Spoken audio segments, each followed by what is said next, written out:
Hi,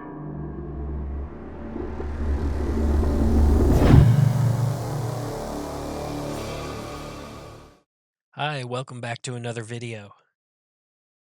I love making paper snowflakes, and even though I've made a video about it before, there's a lot of things that I want to share with everyone. In this video, I'll be going over intermediate techniques for making snowflakes. It's the second of 3 videos. Links to all 3 videos are down in the description, but one is about the beginner process, and one is about more advanced, beautiful, complex picture snowflakes. So if you're interested in learning those things, please make sure you check out those videos as well. Let's talk about supplies.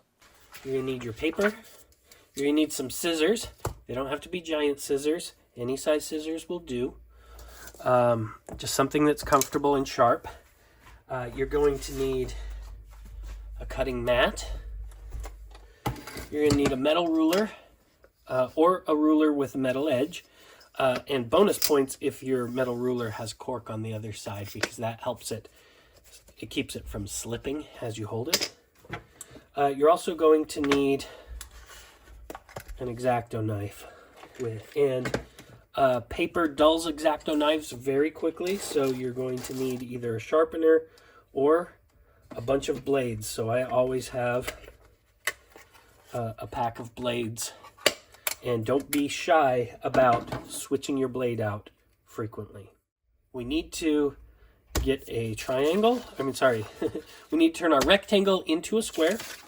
So we fold our triangle over, and we've got this little hangover piece, and we can just, you can cut it with scissors, but I actually prefer to do it this way. And okay, so now I have a nice square piece. Because I go over the folding of the snowflake in my easy video, I'm not going to go into detail here. We'll just give you a quick summary here on screen. If you haven't watched that video, you may want to check it out. I show some tips on how to get the perfect 1/3 fold. We are going to do something a little bit differently on this for intermediate and advanced snowflakes. Our very last fold will be a little bit different, and I'll show you what I mean. If you're doing it the easy way, then you could then just fold this over like this over top. But for more complex designs, intermediate and advanced designs, I actually prefer to fold it backwards. So I'm going to take this and fold it over. And now I'm going to match this line right here that's going through. Actually, you're just going to take this edge and touch it to this edge. It should be along that line. So you can use both as a guide, and we fold it backwards. And you might wonder, why fold it backwards? What difference does it make? Well, I'll tell you one thing. The reason why this is more advanced, and I don't say this for the easy people, is we want to now cut the top. We want to cut these wings off, and we use this line as a guide. Once you do this, that line is hidden. And so if little kids are doing it, for example, if children are doing it, they might have a difficult time finding that. What I will usually do is just open this up, grab my scissors, and just cut along the side there, and then fold it and cut along the side here. So we do 2 cuts instead of just one that you can do if you fold it to the front. But the reason that I fold it to the back is we want these folds to be as thin as possible, and we want them to be as close to the edges as possible. If we were to fold this side over, let me grab one like this. If we were to fold this over the front, then in this bend right here, all of this paper has to wrap all the way around the other stuff, and we have a real fat fold here. The paper edges in the very center are right here, and the ones on the outside are way out here. And that's like a 1/16 of an inch or 2 millimeters difference. That's not a lot, but if we look at the side where there's only one fold, it's less than half that distance between the inside and the outside. The closer we can get to the edge, the closer we can cut to the edge. And so, for more advanced things, I prefer zigzag fold over the, I don't know what you call that, the brochure fold. When we're doing more complex snowflakes, I find it useful to draw it on with pencil first. You can draw it on very lightly. So that's one thing. Now, we're going to talk about some design principles. The first thing is, the golden rule of snowflaking is to make sure that your design touches both fold sides in at least one place each, and that everything in between is also connected to that. Before we talk about design, let's talk about the anatomy of your snowflake. So this sharp tip is your center. It's the center of your snowflake.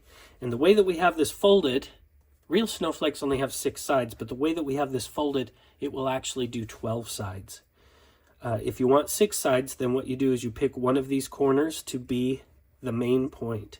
And then the other side, you would cut down. So you would kind of do like an angle like this, and then you would have a snowflake with like 6 points. We can take advantage of the fact that we can do 12 points, where you can either make a 12-pointed snowflake, or what I like to do is make one side high and one side low, but make them still pointy, and then it's like big big points going out with little small points in between, like that. And we'll do something like that when we do our design here. Now let's talk about the thing that I'm going to call the kerf. So a kerf is actually a piece of, this isn't technically a kerf, and I don't know why, it's just the word that I always associate with this. So what a kerf really is when you, let's say you're going to cut something, cut a board with a saw. Let's say we've got a board here, and we're looking at it straight on, and here's the saw blade that's going to come down and cut it. So the kerf is the width of your saw blade. So when we cut, we actually lose all of this area on the wood. Okay? So the kerf is what I call these edges. It is kind of a dead zone right along these edges, because once again, the papers right here in this corner that are here on the inner side are some distance away from those right there. 1 millimeter or 2 millimeters, or however, no matter how perfect you've been, there is a distance there. Now we've done the zigzag here to minimize that distance, but it's still there.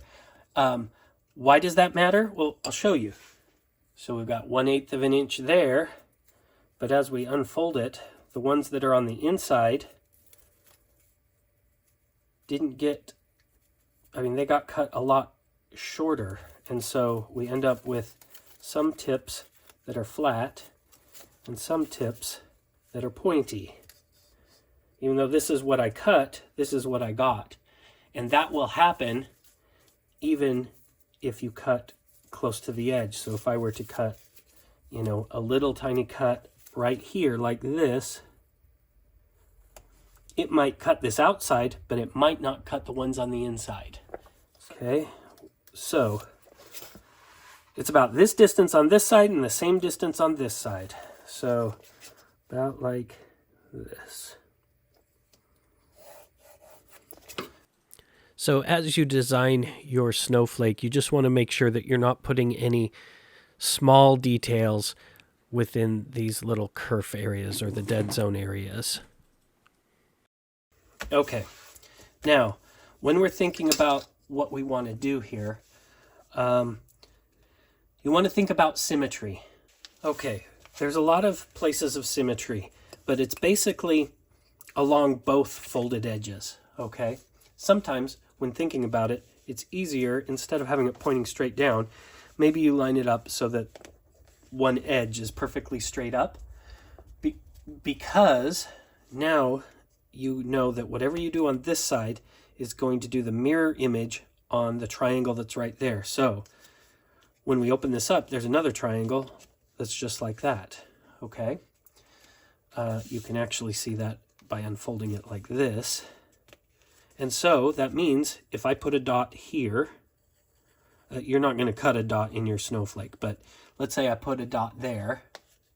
Can you see that? Yeah, you can. Then when we open it up, the dot will be here, but it will also be over here. Okay? So you want to think about symmetry. There are other things to consider as far as symmetry goes if you're doing more advanced snowflakes, but for intermediate ones, just a basic understanding of how the symmetry is going to happen across those lines is all you need to know. Okay, now for cutting this out, we can use our scissors, but we are also going to use X-Acto knife. It's important to have a very sharp blade on your X-Acto knife. I've said it before, and I'll just keep saying it. Replace your blades frequently, or sharpen them. Let's make a lacy snowflake with 6 primary points and 6 secondary points. Okay, so I want to make an actual point there. So to make a point, obviously we're going to kind of do something like that. Okay, this part right here is what's going to remain as the snowflake. I've just started that.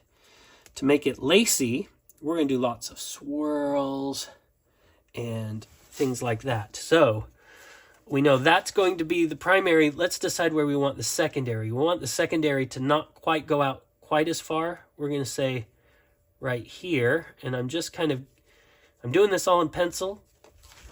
I'm doing it all in pencil so that I can erase it and change my mind if I want to as I go. For the center, let's just make this kind of shape here.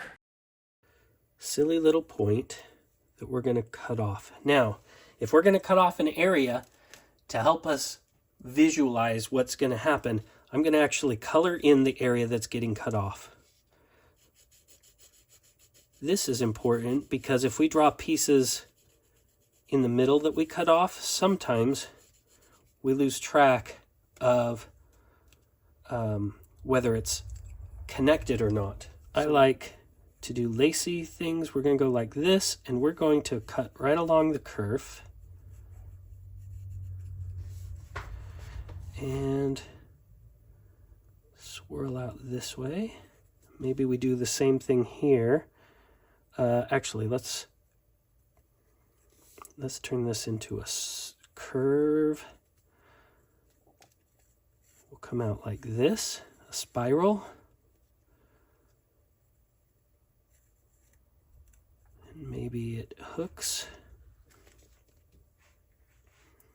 and does another one like this, and then curves into the final tip.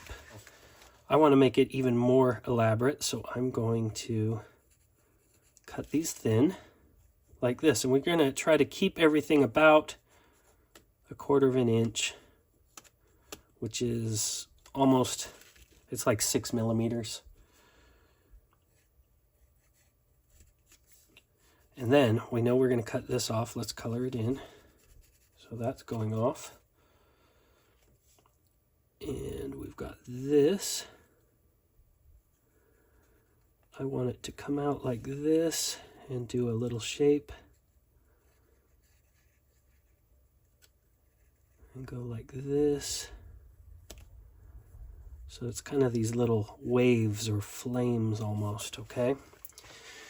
So this one, we're gonna do the same kind of thing. We'll just follow the same pattern and do it like that.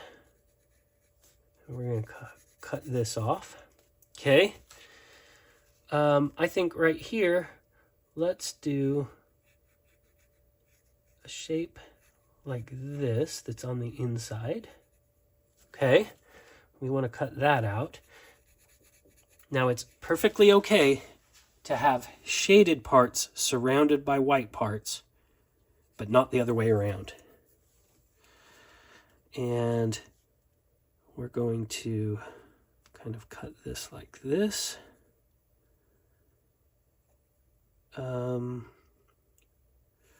Yeah, let's cut right here. So we're going to cut that out. So we've got just this skinny little thing here, okay? This is going to be a cute, lacy snowflake. Now, when you have pieces like this that are floating that need to be cut out, they're not floating, but they're holes in the middle, you always want to start with those. Before we cut anything else out, we want to cut those because it gets really hard if you were to cut all of the outlines out first and then try to hold these little skinny pieces and get your little blade down in there. It gets really hard to do. So we cut those first while we have all of the paper that we can hold on to, okay?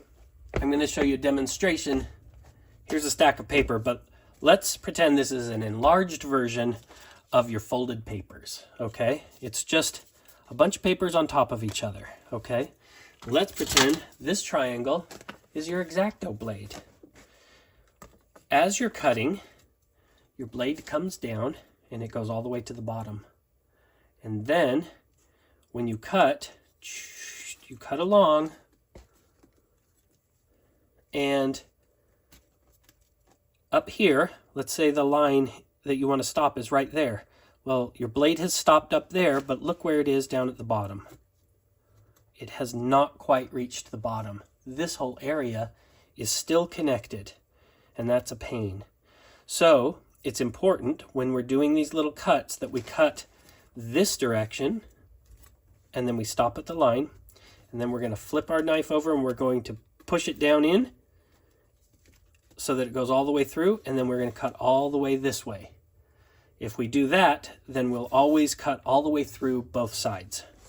When using an X-Acto knife, always be careful. Again, for the 100th time, make sure you have a sharp blade. I always try to make sure as I'm cutting that there's no part of my body that is downstream from the cut of my blade. If I were to sit here like this with my thumb here, there's a possibility that as I'm cutting, my blade gets stuck. And as I add a little bit more pressure, it jumps out and it comes down and might cut my thumb. So you always make sure there's nothing that is down here that you don't want to cut, okay? That's the first safety tip. All right, we are going to start in a corner. We're going to push in and we're going to just slowly cut until we get to the other destination, okay? So I reached that destination. Now I'm going to flip this over to make sure it's a clean cut. I'm going to start at this destination, just like I demonstrated, and cut all the way across this way, okay? We're going to do that for every cut. It's okay if you're not strong enough or if your paper is too thick. It's okay to do it multiple times. But if you can get through it in a single cut, then you're going to have a cleaner thing. I didn't get through all the way on that, so I'm going to go ahead and take a couple of cuts. It's always safer to do more cuts than force a single cut. Now, depending on how you feel, that's our only piece that was floating in the middle.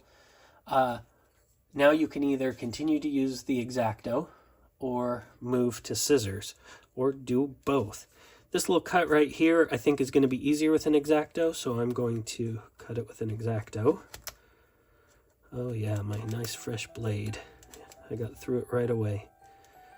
And now the rest of it we're just going to cut out with scissors. These big scissors, as fun as they are, they do get in the way eventually, so I've got to switch to some smaller, sharper scissors to finish up in the tight corners.